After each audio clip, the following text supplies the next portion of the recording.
Today I'll be showing you how to take off your handlebars, take off your stem, flip your stem if you need to, or replace your stem. It's all going to involve removing handlebars, removing stem off of bike, and reinstalling your stem, putting on different handlebars. Also addressing how to adjust your headset so we don't have any loose play in there. There's no knocking or no little jiggle movement when you hold that front brake and rock the bike back and forth. All that good stuff is going to be taken care of in this video.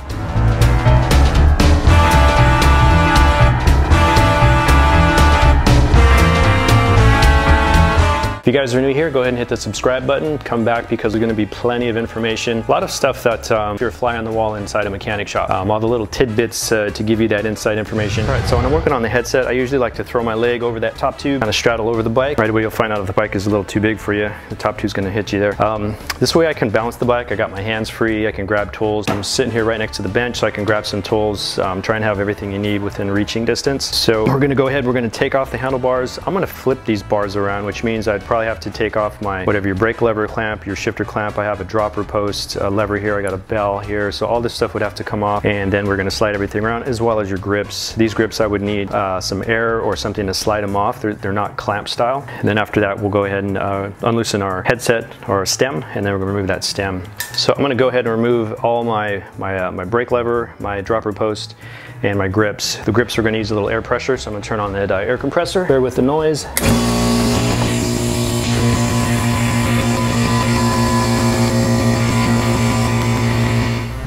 Okay, so we got all the clutter off of this handlebar.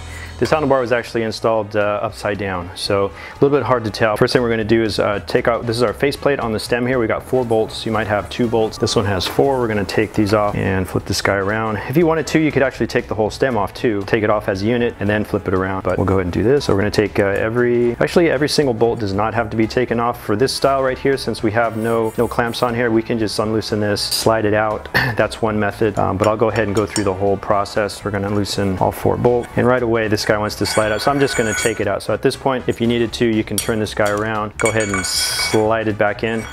For other purposes, we're going to go ahead and take off every single bolt here, and basically 4 bolts. So this is basically, we call that the face plate there, and this you either find these bolts, you're going to use a 5mm Allen tool or a 4mm is pretty common. And most of these stems here, they're also going to have some markings on it. This one right on top, I'll show you later, it does say max 5 Nm, which is telling me I should be tightening that to 5 Nm. That's just a method of measurement. If you do have a torque wrench, it's a good practice, good thing to do, unless you're really good about finding that proper torque setting by hand. So here we have this off. You can see inside your stem, it's hollow. Got some more information inside here for this one. Not all stems have it. It's telling me it's a 31.8mm, so that's the thickness of the middle of the bar that this stem is going to accommodate this style bar, and then it actually trims out here. So in the other one we got let's see, 80mm. So when you get up to big numbers like that, it's going to tell me the length of this. So usually it's going to measure from the face right here, which is going to be right where the middle of the clamp opening would be. So from here to the middle of the top of your bolt right there. Always, anytime you do any measurement, you're going to measure to the middle of that bolt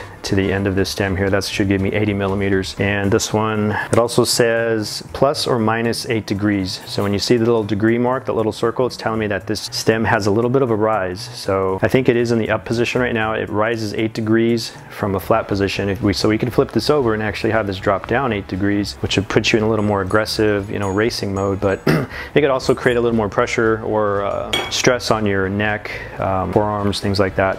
So that's all taken care of. Now we're going to go ahead and take the stem off. So we got 2 bolts for this stem. These 2 are the important ones. Anything that's grabbing around the steer tube. So we have our fork. So we have our fork right here, and then our fork comes in, comes through. This is the head tube of the frame. So we have a bar that's connected from the fork. This is our crown, top of the crown for the fork, coming through, and that tubing comes all the way up, stops right about here where my finger is, and this is where the clamp, the stem clamps onto. So these 2 bolts are the ones that are keeping everything together, keeping your handlebars in line with your front tire, so you have complete steering. If these 2 come loose, then you're going to have bad steering or lose your steering, and it'd be very dangerous.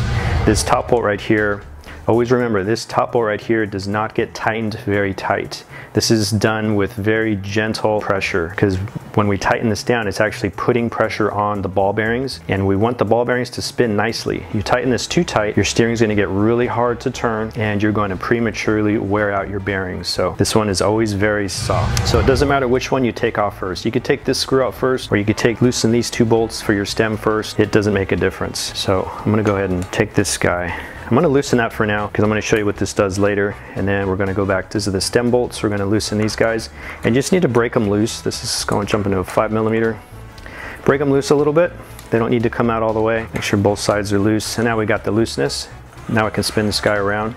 So that's what happens if these are loose. Your steering is going to go out the window and you're going to crash. So as you can see, it's still held in place when this top bolt right here. So we have a top bolt with a cap. It's kind of like a giant washer. So that's holding everything together. So right now it's jiggling because I loosened it up. So you might be experiencing some jiggling in your headset. You need to unloosen these 2 bolts first, then you would tighten up this bolt just very gently. I'm just using fingertips. I'm using fingertips for a purpose, so you can see how gentle pressure is just boom right there. That took that play out. If I lift my front tire off the ground, I'm still able to, everything's spinning at that point. So because these 2 bolts are loose, but I think I just proved that point. So we're going to loosen up this top bolt. Now we're going to take this off completely. Loosening it up is not going to do anything other than still make it stuck. So we're taking this out. So there's a screw here.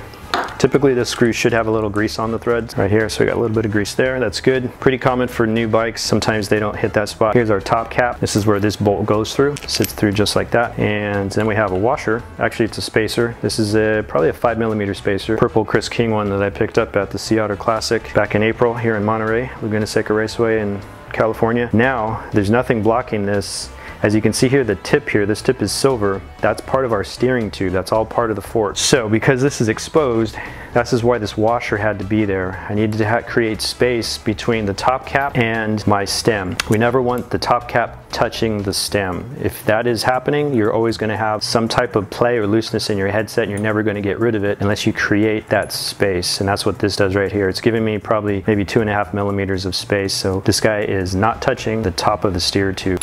So that's one way to take care of that play right there.